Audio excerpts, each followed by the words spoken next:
महत्वपूर्ण जो current affair है वो देखेंगे 11 मार्च के लिए, जो 11 मार्च का करंट अफेयर है वो, ठीक है। तो देखते हैं पहला क्या है।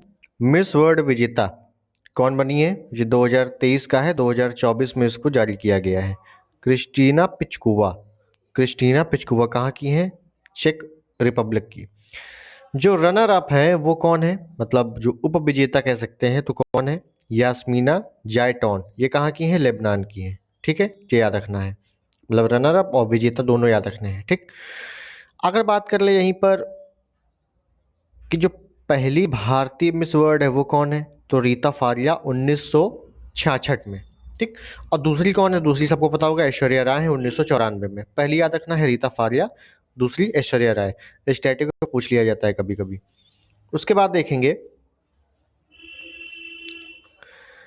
13,000 फीट की ऊंचाई पर दुनिया की सबसे लंबी 2 लेन वाली सड़क सुरंग बनी है, उसका नाम क्या है? सेला सुरंग। अब देखो यहाँ से आपको एक चीज याद आ जानी चाहिए कि एक तो सेला सुरंग है, ठीक। 13,000 फीट की ऊंचाई पर दुनिया की सबसे लंबी 2 लेन वाली सड़क सुरंग बनी है, सेला सुरंग, अरुणाचल प्रदेश में। आपसे पूछा जाता है कि सेला दर्रा कहाँ पे है, तो याद रखना है कि सेला दर्रा भी कहाँ पे है? अरुणाचल प्रदेश में है। उद्घाटन प्रधानमंत्री नरेंद्र मोदी ने किया है। किस योजना के तहत ये सुरंग बनी है, तो याद रखना प्रोजेक्ट वर्तक के तहत, ठीक है ना, इंपॉर्टेंट है। प्रोजेक्ट वर्तक के तहत ये जो सुरंग है ये बनी है, ठीक है। चलिए अगला देखेंगे।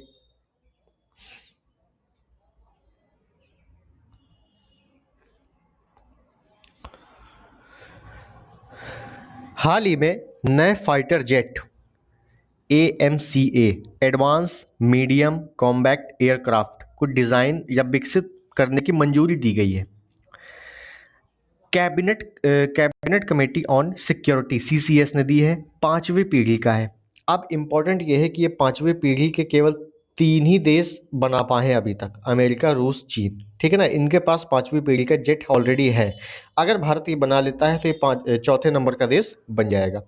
हालांकि कई लोग लगे हुए हैं 5वीं पीढ़ी के बनाने में, लेकिन भारत ने ये मंजूरी दे दी है इसको बनाने के लिए, ठीक है। ये याद रखना है। कल भी मैंने बताया था आपको और आज की वीडियो में बता रहा हूँ कि चुनाव आयुक्त अरुण गोयल ने इस्तीफा दे दिया है। तो वर्तमान जो होता है कि 3 सदस्यीय चुनाव आयुक्त होते हैं, 1+2, मतलब एक जो मुख्य होता है, 2 अन्य होते हैं। तो अन्य में से अरुण गोयल ने इस्तीफा दे दिया है। केवल इस समय वर्तमान में राजीव कुमार ही बचे हैं, 2 जो अन्य का पद है वो इस समय खाली हो गया है, ठीक है। तो अब चुनाव लगा हुआ है तो इनको भरने की बात, मतलब भरेंगे ही इनको पदों को, जरूरी भी है क्योंकि चुनाव की वजह से। तो वर्तमान में मुख्य ही बचे हैं राजीव कुमार, ठीक है, ये याद रखना है।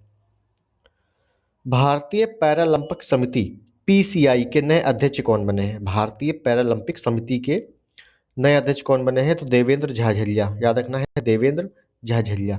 ये भाला फेंक खिलाड़ी भी हैं, ठीक, भाला फेंक खिलाड़ी भी है ये। पाकिस्तान के 14वें राष्ट्रपति कौन बने हैं? तो पाकिस्तान के 14वें नंबर के राष्ट्रपति बने हैं आसिफ अली जरदारी। आसिफ अली जरदारी, याद रखना है। और पिछली वीडियो में मैंने बताया था कि प्रधानमंत्री कौन बने हैं हाल ही में? शहबाज शरीफ, ठीक है। धूम्रपान निषेध दिवस कब मनाया जाता है? तो मार्च के 2nd बुधवार। तो इस समय जो 2024 का है वो 13 मार्च को बुधवार पड़ा है, द्वितीय बुधवार, ठीक। तो याद रखना है धूम्रपान निषेध दिवस 2024 में कब मनाया गया? 13 मार्च को। ऐसे भी पूछ सकता है क्वेश्चन। थीम क्या है इस बार की? थीम तो बच्चों को तंबाकू उद्योग के हस्तक्षेप से बचाना। बच्चों को तंबाकू उद्योग के हस्तक्षेप से बचाना, ठीक है। बिचोम अरुणाचल प्रदेश का 27वां जिला बना है, याद रखना। अरुणाचल प्रदेश में 26 जिले थे तो 27वां जिला बना है बिचोम। नाम याद रखना क्या है? बिचोम, ठीक है। चलिए, अरुणाचल प्रदेश में ही सेला दर्रा है जो हम लोगों ने अभी देखा, 13,000 ऊंचाई वाले सुरंग बनी है 2 लेन वाली, ठीक। छत्तीसगढ़ में महतारी वंदन योजना शुरू। तो महतारी वंदन योजना बहुत पूछा जाएगा आपसे, देख लेना, ये योजनाओं से संबंधित है। तो महतारी वंदन योजना किसने शुरू किया है? छत्तीसगढ़ राज्य ने। क्यों शुरू किया है? महिलाओं को वित्तीय सहायता प्रदान करने के लिए। महिलाओं को वित्तीय सहायता प्रदान करने के लिए ये महतारी वंदन योजना छत्तीसगढ़ में शुरू हुआ है, ठीक।